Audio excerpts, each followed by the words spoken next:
So IVF medications లో FSH, LH అనే hormones కి పాత్ర ఏంటి అని చాలా మందికి డౌట్. అంటే అసలు ఎందుకు ఆ ఇంజెక్షన్స్ ఇస్తారు, దేనికోసం ఇస్తారు అనే దానికి చెప్పుకుంటే, యాక్చువల్ గా ఎఫ్ఎస్హెచ్ అనే హార్మోన్స్ ఏంటి అంటే ఫాలికల్ స్టిమ్యులేటింగ్ హార్మోన్స్.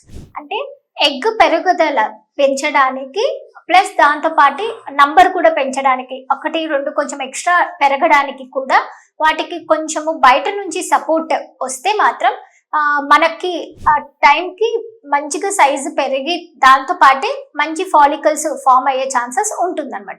మామూలుగా ఏంటి అంటే బ్రెయిన్ నుంచి ఎఫ్ఎస్హెచ్, ఎల్హెచ్ హార్మోన్స్, తర్వాత థైరాయిడ్ హార్మోన్స్ అలాంటివన్నీ రిలీజ్ అవుతూ ఉంటాయి. సో అవన్నీ గర్భసంచితో పాటు అండాశయాల పైన ఎఫెక్ట్ చూపిస్తూ ఉంటుంది. కానీ ఏంటంటే ఒక్కొక్కసారి మామూలుగా ఈ ఎఫ్ఎస్హెచ్, ఎల్హెచ్ ఏదైతే బ్రెయిన్ నుంచి ఫామ్ అవుతూ ఉంటుందో, రిలీజ్ అవుతూ ఉంటాయో, అవి ఒకటి రెండు ఎగ్స్ ఫామ్ అవ్వడానికి హెల్ప్ చేస్తుంది.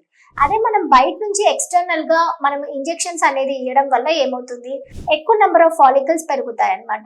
ప్లస్ సైజెస్ కూడా మంచి సైజెస్, దాంట్లో మంచి ఊసైడ్స్ అనేది రావడానికి హెల్ప్ చేస్తుంది. సో ఐవీఎఫ్ అనేది మనం ఎందుకు, కనీసం మంచిగా బేబీస్ ఎక్కువ నెంబర్ ఆఫ్ ఎంబ్రియోస్ ఫామ్ అవ్వడానికి, క్వాలిటీ ఉన్న ఎంబ్రియోస్ ఫామ్ అవ్వడానికి మనం ఐవీఎఫ్ ని ఎంచుకుంటాం. నార్మల్ గా ఉండేటట్టయితే ప్రెగ్నెన్సీ అదంతకదే వస్తుంది. కానీ ఒక్కొక్కసారి ప్రెగ్నెన్సీలు రావడానికి డిలే అవుతున్నప్పుడు లోపల ఏమన్నా రెస్పాన్స్ అనేది తక్కువ ఉంటుందా అని చూసుకోవడానికి మనం ఐవీఎఫ్ అనేది పోతాం. సో ఇలాంటి కండిషన్స్ లోనే మనము ఐవీఎఫ్ మెడికేషన్స్ లో ఎఫ్ఎస్హెచ్ అనే హార్మోన్ ని యూస్ చేస్తాం. సో ఎఫ్ఎస్హెచ్ హార్మోన్స్ తో పాటు హెచ్ఎంజీ హార్మోన్స్ అనేది కూడా యూస్ చేస్తాం. సో ఈ హెచ్ఎంజీ హార్మోన్ కూడా సేమ్ ఫాలికల్ ని పెరగడానికే హెల్ప్ చేస్తుంది.